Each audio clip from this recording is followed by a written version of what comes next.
Welcome to Mother's Revenge, where heartfelt stories touch your soul and may even bring you to tears.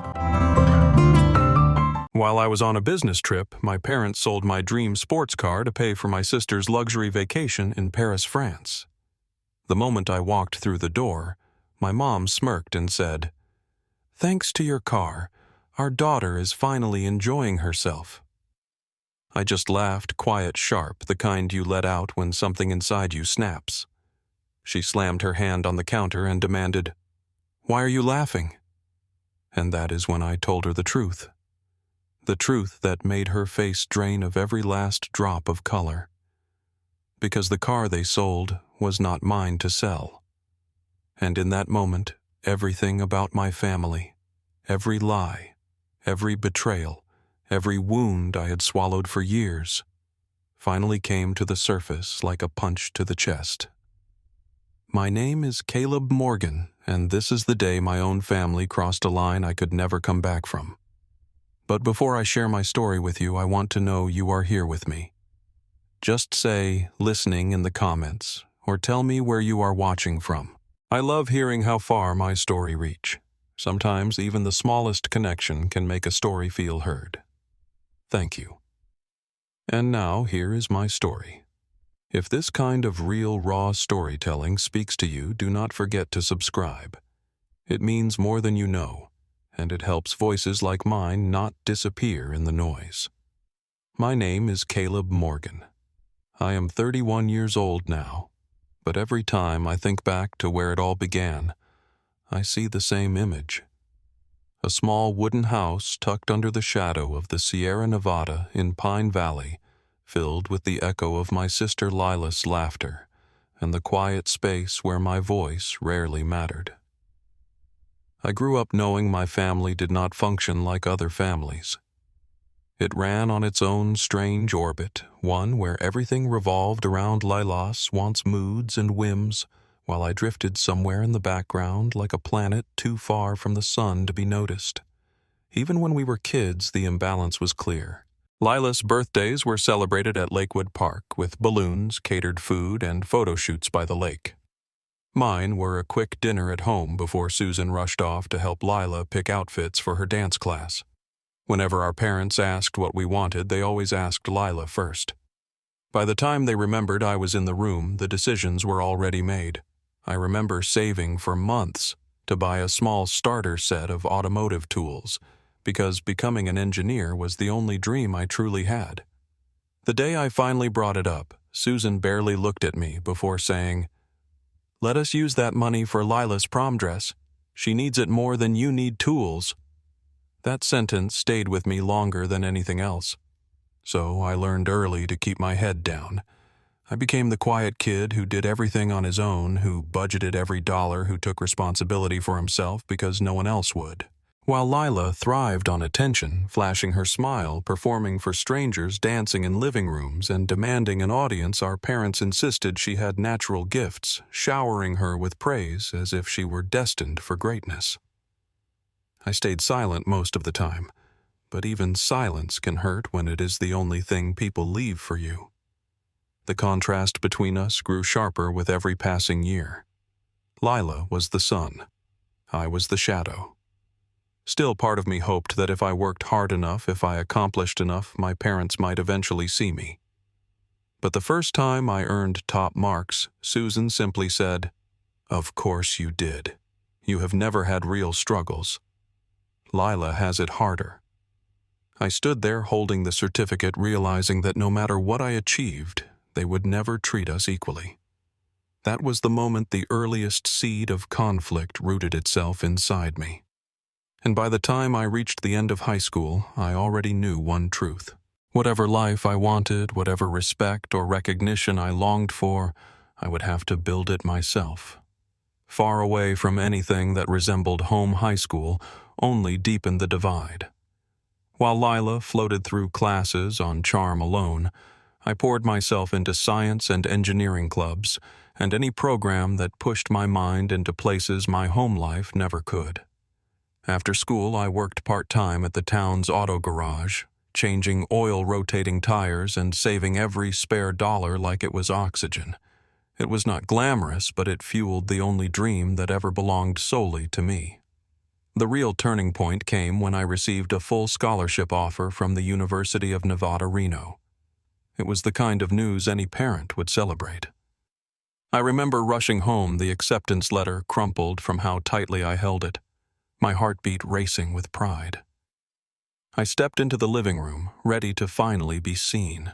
Instead, Susan skimmed the letter, said, "That is nice, honey," and immediately turned back to comforting Lila, who had just failed another cheerleading audition.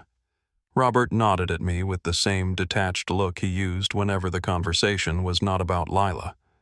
By the next minute, they were discussing whether they should take her to Jackson Hole for a weekend reset so she could recover emotionally.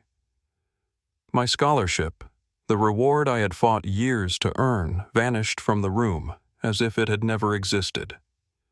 Lila's failures always required family attention. My successes required none.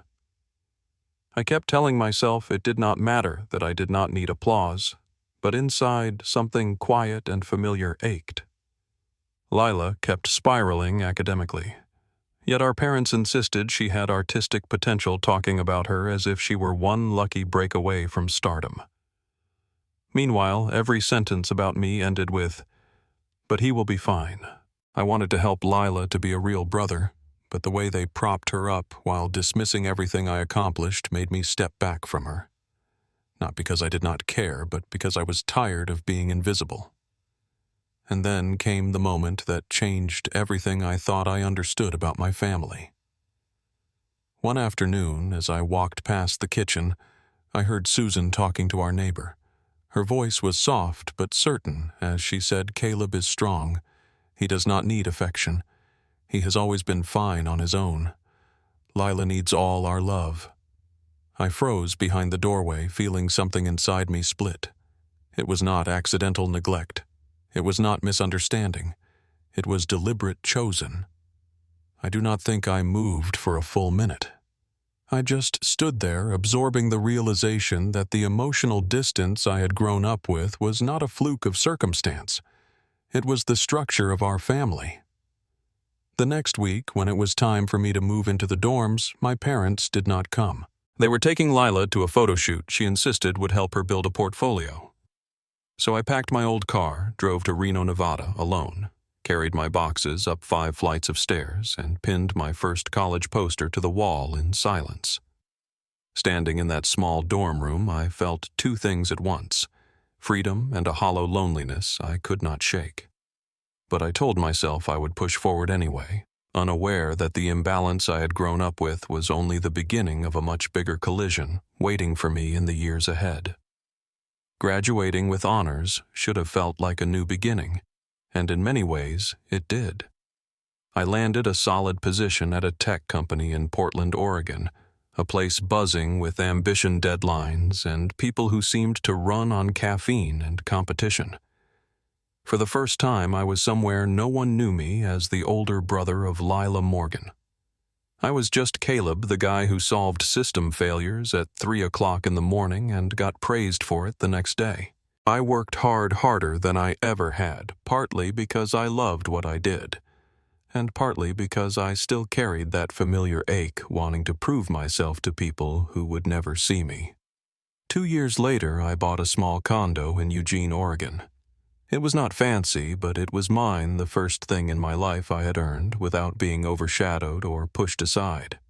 I spent weeks fixing it up after work, painting the walls, assembling furniture, and building a small workspace where I could sketch engine layouts and dream about restoring a classic car someday. When everything felt ready, I invited my colleagues and, despite my hesitation, my family. I told myself maybe things had changed. Maybe they would be proud. The night of the housewarming, I cooked everything myself. Simple dishes, but done with care, folding napkins, arranging chairs, making sure it all looked put together. My colleagues arrived first, warm and supportive. They complimented the place, the food, the effort. For a moment, I felt something close to belonging. Then my family showed up. The energy shifted immediately. Susan walked in, took one sweeping glance around the living room, and said, "Oh, it is cute." Robert nodded like he was inspecting storage units. Lila walked straight to the mirror to fix her hair.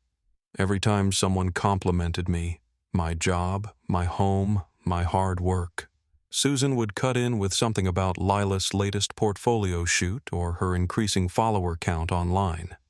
At one point, my coworker Megan smiled at me and said, "This place is really you, Caleb. You should be proud." Before I could even say thank you, Susan chimed in. "Did Caleb tell you Lila just booked a modeling tryout? She is really the star of our family." Everyone fell silent for a beat, and I felt myself shrink inside my own home.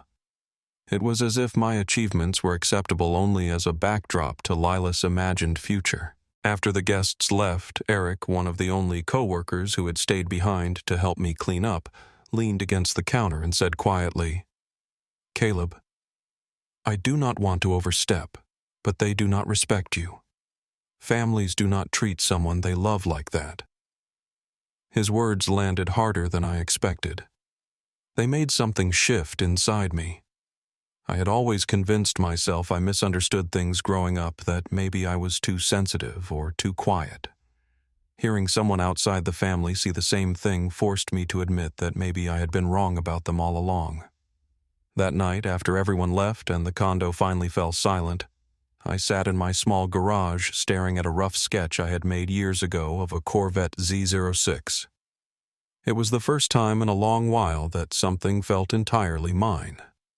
I placed the sketch on my toolbox, the lines worn but still beautiful, and promised myself I would make it real. I did not know then that this dream, the one piece of joy I allowed myself, would one day be the very thing that tore my family apart. Work stabilized, promotions slowly came, and for the first time in my life, people actually asked for my opinion instead of talking over me. I felt myself growing into someone I had always hoped I could be. But while my career took shape, Lila drifted into another world entirely. She began dating Brandon Hale, the son of a wealthy family in Park City, Utah, and my parents treated the relationship as though she had won the lottery. Every conversation turned into updates about Brandon's family, their money, their reputation, their home near the ski resorts. Susan would say, "If this works out, our lives could change forever." And I would wonder when her idea of "our" had ever included me. One morning, Lila emailed me a digital wedding invitation. It was not sent to a group or the family. It was sent just to me with a single line underneath. "Try to dress classy. Do not embarrass me." I stared at it longer than I should have, torn between hurt and resignation. Later that day, Susan called and reminded me that this was the biggest day for our family. She said it so casually, I almost laughed. I had had milestones: graduation, a scholarship, a new home, a career, but none of them had ever been big days to her. Still, I went because despite everything, I wanted peace. The wedding was held at a luxury lodge in Park City, Utah, the kind of place where every tablecloth looked hand-ironed and the air smelled like pine and expensive cologne. From the moment I stepped inside, I knew I did not fit. Lila glowed under the chandeliers, surrounded by people who adored her because they adored her husband's last name. My parents floated behind her like satellites, introducing themselves as if they were royalty. I stood beside them at one point unnoticed, like decor someone forgot to remove. Then Brandon approached me. He smiled, but it was not kind. "You are the systems engineer, right?" he said, lowering his voice. "Good. Every family needs someone who knows how to fix things." The implication hit immediately. I was not a guest. I was not a brother. I was a tool. I walked away before my anger slipped through the cracks and ruined Lila's moment. Near the end of the night, I overheard Susan bragging to a group of guests, saying Lila is truly our gem. Caleb, well, he has always been independent. Never needed much. Hearing that spoken so freely made me realize I had never been part of their dreams or hopes, not even now when they stood at what they saw as the height of their lives. I stepped outside into the freezing Park City air, letting the cold ground me. As I walked to my car, I pulled out my phone and dialed a number I had memorized years ago, an old dealer who specialized in classic cars. When he picked up and told me a 2002 Corvette Z06 had just become available, something ignited in me. I told him I would take it. It was not just a purchase. It was a declaration, a promise to myself that from this point forward I would stop standing in the shadow of a family that had never looked for me in the light. Restoring the Corvette became the part of my day I looked forward to the most. After long hours in Portland, Oregon, I would drive back to Eugene, Oregon, roll up the garage door, and lose myself in the details, polishing the frame, rewiring the dash, tuning every inch with the kind of patience I had never been allowed to show at home. While I was rebuilding that car, Lila was doing the opposite. She was living fast and loud in Park City, spending Brandon's money like it was endless, showing off designer bags online and posting quotes about living your truth, even though her truth was held together by other people's wallets. Every call from Susan was an update about them, what they bought, where they traveled, what restaurant they had dinner at, which wealthy friend they had met. I realized that even though I had cut my own path, my family still expected me to stay in the shadows, ready to step in whenever Lila fell apart. One night, close to midnight, my phone rang. It was Susan. Her voice cracked with panic. She told me Brandon wanted a divorce. Lila had maxed out cards, embarrassed the Hale family at events, and ignored every warning he gave. Susan demanded that I drive home immediately to support her. I did not want to go, but something in me still felt obligated, so I made the long drive back to Pine Valley. The moment I stepped inside the house was chaos. Lila was throwing picture frames, screaming Brandon's name through tears, cursing him for everything she had caused. My parents hovered around her, pleading, promising they would replace anything she lost. They treated her heartbreak like a natural disaster. I was expected to help clean up. I stood in the doorway, holding my coat, feeling like a stranger in the home where I had grown up. When she finally ran out of breath, I gently suggested that maybe finding a job could help her regain control of her life. The room froze. Lila whipped a pillow at me and yelled that I was insulting her, that I had always been jealous of her life. I stood there stunned, not because of the words, but because of how quickly Susan turned on me.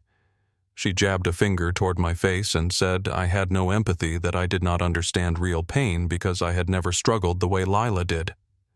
I almost laughed at the absurdity, but before I could respond, Robert chimed in, saying that if I was not going to help, I should leave. He said it calmly, like he was asking me to take out the trash. I tried to explain myself, to tell them I wanted Lila to find direction, but Susan cut me off and ordered me out of the house. Lila screamed after me that I was not welcome back unless I chose her side. That was the moment something in me shut down. I walked out without looking back into the cold night, swallowing whatever ties remained. As I drove my Corvette away from town, my phone buzzed with an email from work. It said I had been selected for a 12-week assignment in Spokane, Washington, a project people fought hard to get. I stared at the screen, realizing the timing was not just convenient. It was a lifeline. For once, the universe seemed to point me somewhere other than the Morgan family orbit. I accepted the assignment immediately. I told myself I would leave Oregon behind for a while and give myself the space I should have taken years ago. As the highway opened in front of me, I decided I was done trying to fix a family that refused to see me. For the first time in my life, I chose myself. 12 weeks in Spokane passed faster than I expected. Working on the project gave me a kind of clarity I did not know I needed. No one there knew my family. No one compared me to anyone else, and no one demanded I play the role of the responsible son who held everyone together. When I returned to Eugene, Oregon, I felt calm, ready to settle back into a quiet routine. I assumed the storm back in Pine Valley had burned out by now. I was wrong. The first sign something was off came as soon as I opened my condo door. The scent of Lila's perfume hit me before I even stepped inside. Music was playing in the living room, and the scent of Lila's perfume hit me the second I stepped inside. Shopping bags were scattered across the sofa, takeout boxes left open, clothes draped over the armrest, clear signs she had been staying here. But she wasn't here now. She had already come and gone, leaving chaos behind her. She acted like I was the intruder. She went on and on about what she called her healing shopping spree, bragging about her new clothes and how retail therapy was more effective than any advice I had ever given. She never once mentioned the divorce. And then she told me she needed to stay for a few more weeks to balance her energy. I barely heard her because I could not stop staring at the tray near the door where I always kept my keys. My Corvette key was not there. I excused myself, heart pounding, and went straight to the parking garage. The spot was empty. I walked the entire level, checked security feeds, spoke to the night guard. The footage showed my Corvette driving out 4 weeks earlier, and the person behind the wheel was unmistakable. My stomach twisted. Only someone with access to the spare key at my parents' house could have taken it. I called Susan. She answered with the brightest voice I had heard in months, telling me Lila was finally relaxing in Paris, France. When I asked where my car was, she laughed. Actually laughed and said, "Thanks to that car, our daughter is enjoying her trip. You should be happy she is doing better." I needed a moment just to breathe. Not even in my worst assumptions had I imagined they would cross this line. Then something inside me cracked in a way that felt final. I let out a small laugh, not because it was funny, but because the betrayal was so complete it almost felt unreal. Susan immediately snapped, asking why I was laughing. That is when I told her the truth. The Corvette was not registered under my name. It belonged to the company as part of a corporate program, meaning selling it was not just wrong, it was illegal. I heard her breath hitch. Robert tried to say something, but his voice trembled. Behind them, Lila shouted, asking what I had done. I ended the call calmly and walked away from the garage feeling the kind of resolve I had never known. My family had taken everything they could from me my entire life. Attention, recognition, peace. Now even the one thing I had built with my own hands. But this time they were the ones who had crossed into territory they could not escape. I was not afraid anymore because I realized something simple and powerful. They had nothing left that I was afraid to lose. And I had everything ahead of me that they could never take again. When I hung up the phone, the silence in my condo felt hollow, almost unreal. I stood there, keys still in my hand, mind split between shock and a kind of cold clarity I had never felt before. The line had been crossed. There was no walking it back. I stepped back into the condo, looking at the mess she had left behind the open suitcase, the makeup on the counter, the half-finished coffee. She wasn't here to ask what I had done, but the silence she left behind felt louder than any confrontation. She demanded, her voice shaking. She was not worried about the legal weight of what I had said. She was worried about her Paris trip, about the luxury she had chased using something she did not own.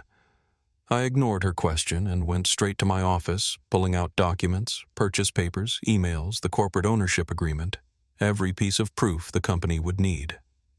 For years I had let things slide, hoping the next time would be different. But this was not something I could swallow anymore. When I came back out, Lila was pacing. I told her plainly she needed to pack her things and leave my home. She stared at me like I had slapped her. Susan and Robert said I could stay here, she argued, as if their permission had any legal standing in my life. I lifted the condo deed in front of her and read my name slowly, clearly. She froze, but only for a moment before snapping back that I owed her support because she was in a fragile place and I was her brother. For the first time in my life, I said the truth out loud. I did not owe her anything. Not her recovery, not her lifestyle, not the consequences of her choices. She had mistaken my silence for responsibility. But silence does not equal devotion. That was when Susan started calling. The first call I ignored. The fifth rang over the sound of Lila's angry breathing. I finally answered, and Susan launched into accusations so fast she barely paused to breathe, calling me selfish, cruel, ungrateful someone who only cared about material things. Robert's voice appeared in the background, trembling, as he insisted they did not know the car belonged to the company. I let them finish before I said the only thing that mattered. Not knowing the law does not excuse breaking it. The line went quiet. Robert, a man who never hesitated to lecture, had nothing to say. For once, they understood the weight of what they had done. An hour later, I got a call from my company's legal department. They had already been notified about the missing vehicle through the automated report system, and now that I had confirmed it had been sold without authorization, they needed every detail. They asked for the garage footage, the documentation timestamps, the full story. I sent everything. As I clicked upload, a strange calm washed over me. This was no longer a family argument.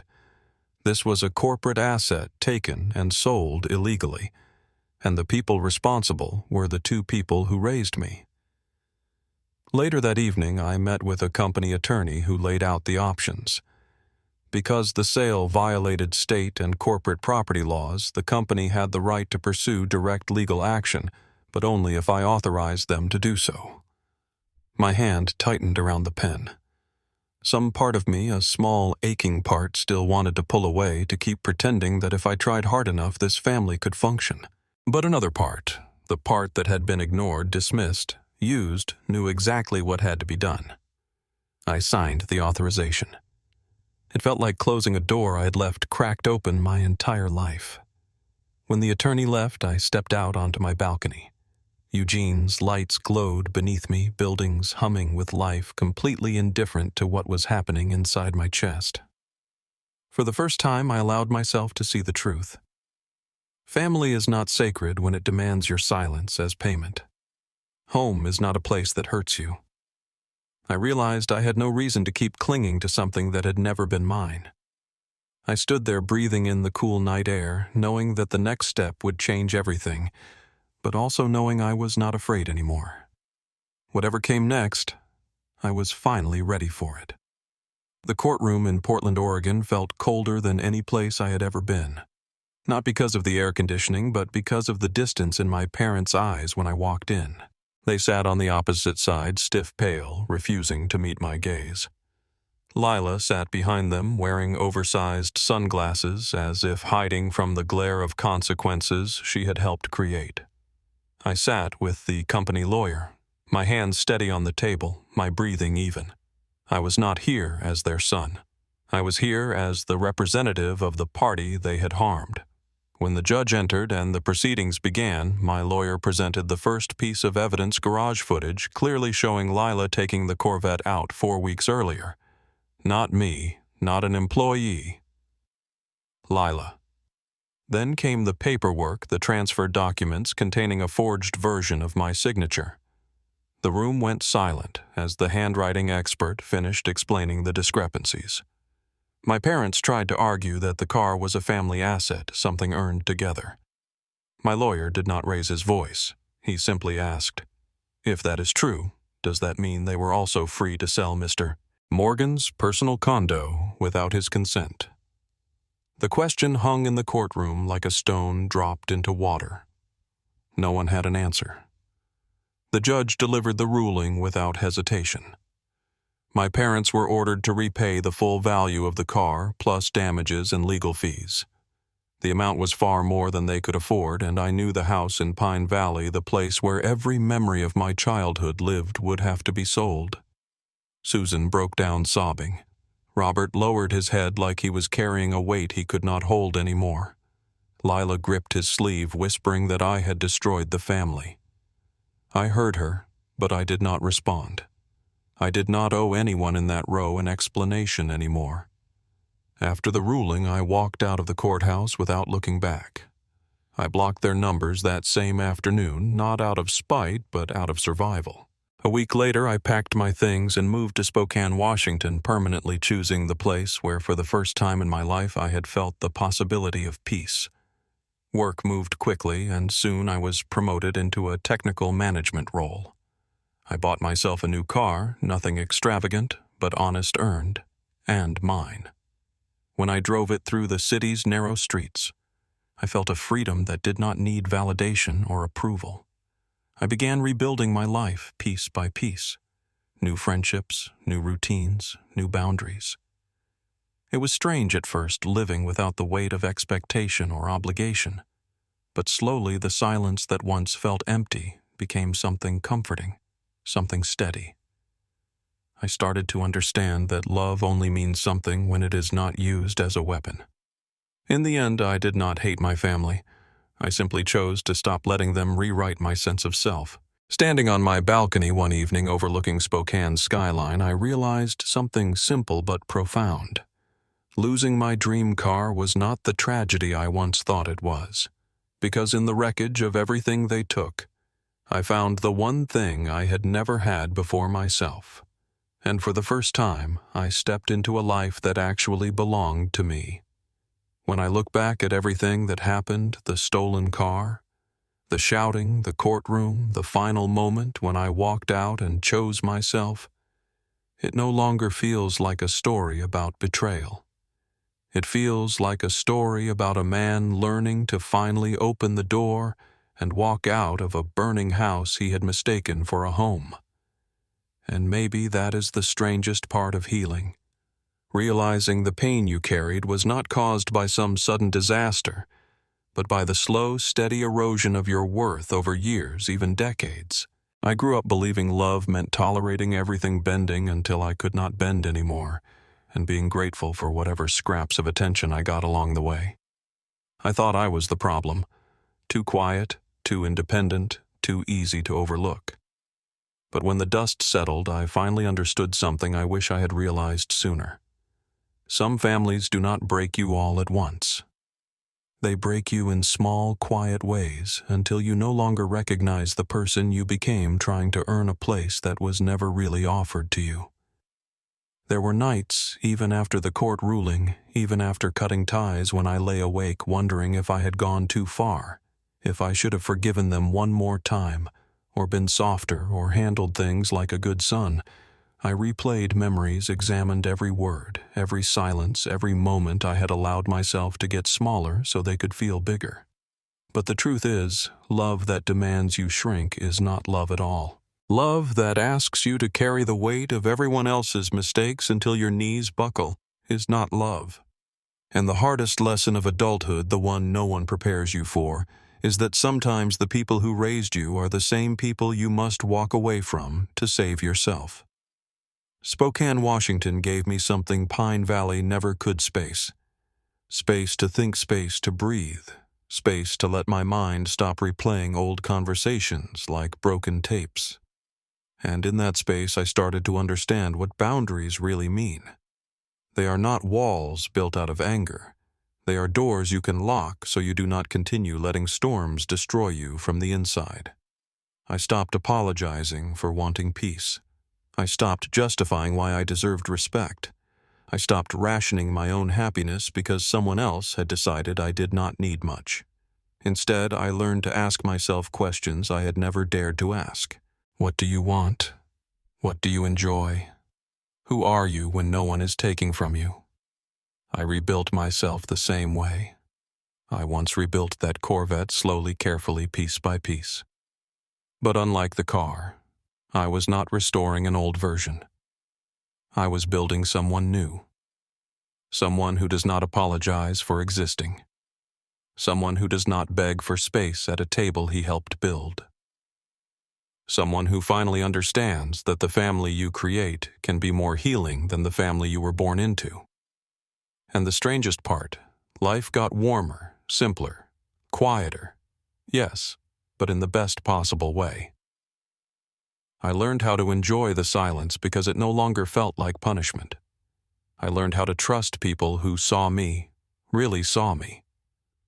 And I learned that choosing yourself is not selfish. It is survival, especially when the people who should have protected you were the very ones who taught you to disappear. To anyone listening, maybe from a small apartment late at night or from a bus ride home or during a quiet moment you are not sure how to fill, I want you to hear this. You are not wrong for wanting respect. You are not demanding too much for wanting love that does not hurt. And you are not ungrateful for finally deciding you have had enough. Walking away does not mean you stopped caring. It means you started caring about yourself. It means you learned that peace is worth protecting even if you have to protect it alone.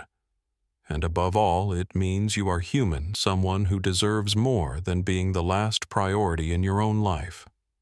My story is not perfect. It is messy and painful in places I still have not touched yet, but it is real.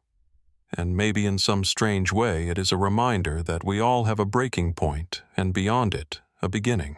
If you are somewhere on that edge feeling guilty for wanting better, feeling afraid to take that step, feeling like no one will understand, I want you to know that you are not alone. Truly not anymore.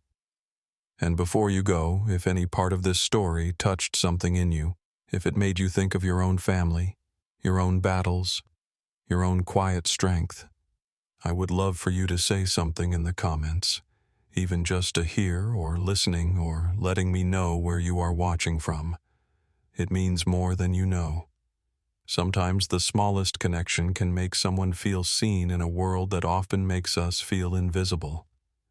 And if you want to stay with me for more stories like this, raw, honest, sometimes painful, but always real, please consider subscribing. Every person who joins makes this space feel a little less lonely, a little more human, a little more like the kind of family we choose for ourselves. Thank you for being here. Thank you for listening. And wherever you are tonight, I hope you choose yourself too. And if you are still here, still listening to me, unravel everything I once held tight. Thank you. Truly, there is a kind of courage in staying until the last word, a quiet bravery in choosing to witness someone else's truth while wrestling with your own. Maybe you have lived a version of this story. Maybe you are standing at that invisible crossroads where loyalty and self-preservation pull in opposite directions. Or maybe you are just trying to make sense of the people who shaped you, the ones who loved you in ways that hurt, or hurt you in ways they called love.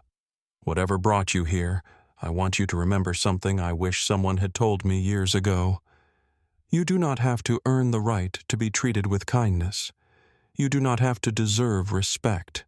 You do not have to prove your worth to people who refuse to see it.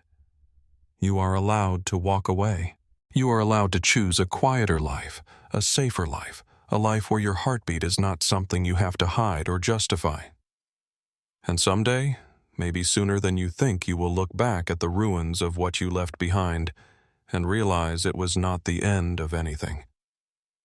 It was the beginning of you reclaiming your own story. If mine gave you even a moment of clarity or comfort, I would be grateful if you stayed, commented, or subscribed. Not for numbers, not for noise, just to remind both of us that stories like ours do not have to be carried alone.